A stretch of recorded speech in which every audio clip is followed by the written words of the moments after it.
এটা সত্যি কথা বলি। আমি সত্যি কথা বলতে কি, আমি কখনো না আমি আমার স্বামীর ঘরে কোনো যত্ন আদি পাইনি। তো বলতে পারেন কিভাবে? উনি উনি আমাকে ভালোবেসে বিয়ে করছে, আমিও ভালোবেসে বিয়ে করছি। কিন্তু কোনো দিন ও আমাকে ভালোবাসার স্থান দিতে পারে নাই। বিশ্বাস করেন, আমাকে কোনো দিন একটা ভালো কাপড় চোপড় দিত না। বড়লোক ছিলেন, অনেক বড়লোক ছিলেন, ঢাকায়া মানুষ, পুরান টাউনের মানুষ। কিন্তু ওনার আম্মা ওনার থেকে হিসাব নিত। উনি এখন মারা গেছেন, আমার শাশুড়িও মারা গেছেন, আমার হাজব্যান্ডও মারা গেছেন।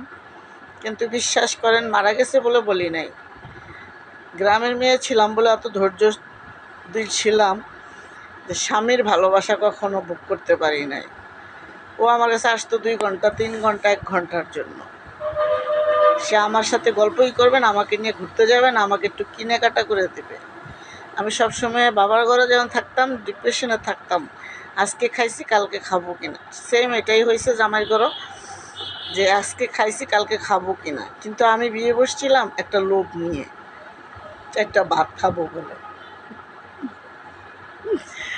4টা ভাতের আশায় আসছিলাম। এটা ছিল আমার একটা বড় ধরনের ভুল। 4টা ভাতের জন্য আমি অনেক ধরছিলাম যে বাড়ি গাড়ি আছে, 4টা ভাতের জন্য ওর কাছে আমি আসছিলাম, আর কিছুর জন্য না। আমি তখন বোকা ছিলাম, এত বোকা ছিলাম যে আমার দম আটকে আসতেছে। 4টা ভাতের জন্য ওর কাছে লোভে আসছিলাম। লোভ কাজ করে না যে বাবার ঘরে ভাত পাই নাই। আমি একটু সুন্দর ছিলাম, ওনাদের বাড়িতে ভাড়া থাকতাম, যে কোনো পরিস্থিতি আবার আরেকদিন শেয়ার করব। তো আমি দেখলাম তাদের 5তলা 3টা বাড়ি আছে, ওরা 3 ভাই। তাদের বউরা আমার থেকেও সুন্দর বেশি না, কিন্তু আমি একটু সুন্দর। তো আমার হাজব্যান্ড তোর কলেজে পড়তো, তখন আমাকে প্রস্তাব দিল। আমি ততটা বেশি বুঝি না যে ও বড় লোক, আমি গরিব, আমাকে বাড়িতে উঠাবে না বা আমাকে খাওয়ান করতে দিবে না, আমার এসে ইউজ করবে, এটা আমি কখনো বুঝতে পারি নাই। অভিনয় করতে করতে আমার জীবনে ঝড় নেমে আসলো। আর ভালোবাসার মানুষটারে এত তো বুঝি না, ভালোবাসার মানুষ কাকে বলে। বাবা মা গরিব ছিলেন, বাবা মাকে একটু ভালো রাখতে যায়, ভাই বোনদেরকে ভালো রাখতে যায়, লোভ কাজ করছে যে আমি ভাত খেলে আমার ভাই বোনেরা 4টা ভাত খেতে পারবে। সেই লোভটায় কাজ করাতে আমি তার কাছে বিয়ে করার পরে তো দেখলাম যে সে আমাকে ভরপুর কখনো বাজার দিত না। ওই 1 কেজি চাউল, 2টা আলু, কি 2 টাকার কাঁচামরিচ,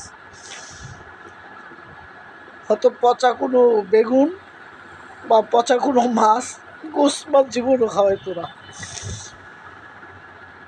তারপরেও মানে হাসিয়া খেললা জীবনটা কাটাইতে চেয়েছি। কিন্তু পরে চিন্তা ভাবনা করে দেখলাম, করতে করতে ছেলে মেয়েগুলো আইসা পড়ে। পরে বুঝতে পারলাম যে আমি ওর কাছে বিয়ে করে ঠকছি এই কারণে ছেলে মেয়েদেরকে খাওয়ান করতে দিত না। ছেলে মেয়েরা বাচ্চারা ছোট থাকলে দুধ আইনা দিত না, বা ছেলে মেয়েদের একটা ভরণ পোষণ ওরা দিত না। আমি মা বাবাকে বুঝতেই দিতাম না। ও যদি আমার জন্য 4 আনার সদাই আনতো, বাবা মাকে বুঝাইতাম 2 টাকার সদাই ও আইনা দিয়ে গেছে। আমার খাবার থাকতে খাবার নিয়ে আসে, কারণ ও আমাকে আলাদা যায় যে বাবা মা আসতো বেড়াইতো আলাদা রাখতো আমাকে। বাবা মা আসতো তখন বলতো তোমাকে নেয় না কেন, তুমি শ্বশুর বাড়িতে যাও না কেন। বাবাও চিনতো, কিন্তু আমি বলতাম যাই না, গেলে ওখানে অশান্তি হইব, ওখানে গেলে কষ্ট হইব, দরকার নেই যাওয়ানের। মানে ওইটা সবসময় বাবা মাকে বুঝাইতাম। কিন্তু চালাক ছিলাম না, বুঝছেন। চালাক থাকলে আজকে আমার কপালে আমি এত কষ্ট করে আমার সংসারটা চালাইতাম না, এত কষ্ট করে মানুষের দরজা চাকরির জন্য ঘুরতাম না। আর আমি এতটা শিক্ষিত ছিলাম না যে আমার চাকরির জন্য দৌড়াইলে বা চাকরির জন্য অ্যাপ্লাই করলে আমি চাকরির সাথে সাথে পেয়ে যাব, এটা কখনো আমি ভাবতাম। তারপর আমি কাজকর্ম করে যাই। তো একটা সময় 2008 সালে সে চলে যায়। শাশুড়ির কাছে গেলাম, শাশুড়ি অনেকে বলছে মামলা টামলা করতে, কিন্তু আমার কাছে তখন ওই মুহূর্তে বাচ্চাগুলো বাঁচানোর খুব জরুরি ছিল। কিন্তু আমার খুব কান্না পায়, এই কারণে ঈদ গেছে আছে কয়েকদিন হয়ে গেছে আমি তোমাদের সামনে আসি না, ভিডিও তেমন একটা বানানো হয় না, তো একটু শেয়ার করলাম। অনেকে আমাকে ইনবক্স করে, আপু আপনি এভাবে এসে পারিবারিক কথা না বললেও পারতেন। আরে ভাই, যারা আমাকে ভালোবাসেন, যারা আমাকে ভালোবাসে, তারা আমাকে যেভাবে পরামর্শ দেয়, আল্লাহ তাআলার কাছে তাদের জন্য দোয়া করি।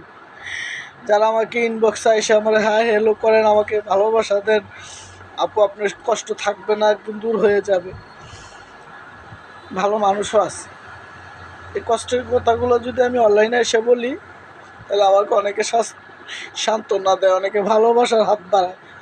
আর এই কথাগুলো আমি শেয়ার করতাম আমার ভাই বোনদের সাথে, যদি আমি শেয়ার করতাম আমার ভাই বোনদের সাথে কি ভাইদের সাথে, ওরা হয়তো ক্ষণিকের সান্ত্বনা আমাকে দিত, কিন্তু পরবর্তীতে ওরা ভয় পাইতো আমাকে জায়গা দিতে।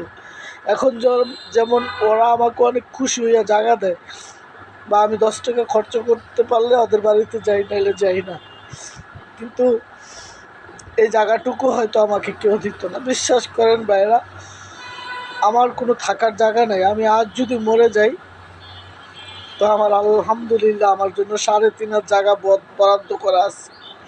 হেলা আমাকে বাবার বাড়িতে দেখ, তবে আমি বলছি আমার কবরটা যেন আমার বাবার বাড়িতে হয়, আর বাবার পাশে যেন আমার কবরটা হয়। আমি তার পাশে আমার কবরটা চাই নাই কেন? সে আমাকে কোনো দায়িত্ব পালন করে যায় না, আমাকে 4টা ডাইল ভাত খাওয়ানোর ব্যবস্থা করে দিত না কোনো সময়। আমি একটা জিনিস আবদার করলে সে আমাকে দিত না, কিন্তু তাদের পয়সা ছিল। কিন্তু আমি বুঝতে পারতাম না যে ও আমার সাথে অভিনয় করে। এই জন্য সবসময় ভাই বোনদের সবাই কইছি যে আমি যদি মরে যাই, তো আমার বাবার সামনে আমার কবরটা দিস। আমার বাবা থাকবে বাম মাঝখানে, আমি থাকবো বাম পাশে, মা থাকবে ডাইন পাশে, এরকম বলছি। তো যদি দেয় দিবে, না দিলে আজিমপুর মাটি দিবে, এটা কোনো সাবজেক্ট না। তবে আমি যে 3.5 জায়গা পাবো, এটা আমি এটা সবসময় চিন্তা করি, আল্লাহরে ডাকি, আমি আল্লাহরে খুব ভয় পাই। আল্লাহ বন্ধুরা, আমি আল্লাহরে অনেক ভয় পাই। আমি 5 ওয়াক্ত নামাজ পড়ি, নামাজ পড়ারও চেষ্টা করি, আল্লাহরও তো সারাক্ষণ ডাকি। বন্ধুরা জানো তো, আমার মাথার উপরে কোরআন শরীফ থাকে, তসবিহ পড়া থাকে। আমি কখনো মানুষের সাথে মিথ্যে কথা, ছলনা এগুলো করতে, আমার খুব কষ্ট লাগছে। জীবনে বাবার ঘরও সুখ পাইলাম না, রইল স্বামীর ঘরও এসে সুখ পাইলাম না। স্বামী বলে কিছুই বুঝলাম না। ছেলে মেয়ে হয়ে গেল, ছেলে মেয়ের পিছে জীবন ব্যয় করলাম, ছেলে মেয়েদের পিছনে আমার পুরো যৌবনটা নষ্ট করলাম। এখন কি আমি ইচ্ছে করে ছেলে মেয়েদের কাছে বলতে পারবো আমি বিয়ে করব? আমি কি ইচ্ছা করলেই বলতে পারবো যে আমি এক ছেলের লোকে চলে যাব, বা আমাকে যে নিতে চায় তার কাছে যেতে চাই? কি বলবে সমাজ? আমাকে খারাপ বলবে না? তখন আমি নষ্ট মেয়ে হয়ে যাব, তখন আমি নষ্ট মহিলা হয়ে যাব, তখন আর আমি ভালো থাকবো না, কোনো সন্তান আমাকে সাপোর্ট দিবে। কিন্তু আমার প্রশ্ন এটা, আমার জীবনে এত কষ্ট করে আমি এই পর্যন্ত আসবো, বা বাকি জীবন যে কদিন আছে থাকবো, তো আমার খোদার কাছে একটাই প্রশ্ন, অনেক মানুষ তো মারা যায়, অনেক মানুষ তো খুব সুখে থাকে, তারাও চলে যায়, তার মধ্যে যে কি আমার আল্লাহ দেখে না? আমিও তো চলে যেতে চাই। আমি বেঁচে থেকে কী করব? আমার কোনো স্বপ্ন নাই, আমার কোনো ভালোবাসা নাই, আমার কোনো ঘর নাই, দুয়ার নাই। আমি যে কদিন বাঁচবো কামাই করে খাইতে পারলে খাবো, না খাইতে পারলে নাই। আর আমার চাকরিটা কীভাবে চলে গেল সেটা নিয়ে আমি আরেকবার যে তোমাদের সাথে শেয়ার করব, তোমাদের সাথে কথা বলবো। আমার চাকরিটা চলে গেল, আমি আবার চাকরি একটা আরেক জায়গায় কীভাবে নিলাম, আমার ঈদটা কেমন কাটলো, আমার ঈদ কি ভালো কাটলো না মন্দ কাটলো, এটা নিয়ে আমি শেয়ার করবো আবার তোমাদের সাথে। কিন্তু আমার জন্য একটু দোয়া করবা। আমি জানি আমি জানি আমার বন্ধুরা আমাকে ইনবক্সে এসব সুন্দর সুন্দর কথা বলে, আমিও কথা বলার চেষ্টা করি, যদিও আমি এত শিক্ষিত না।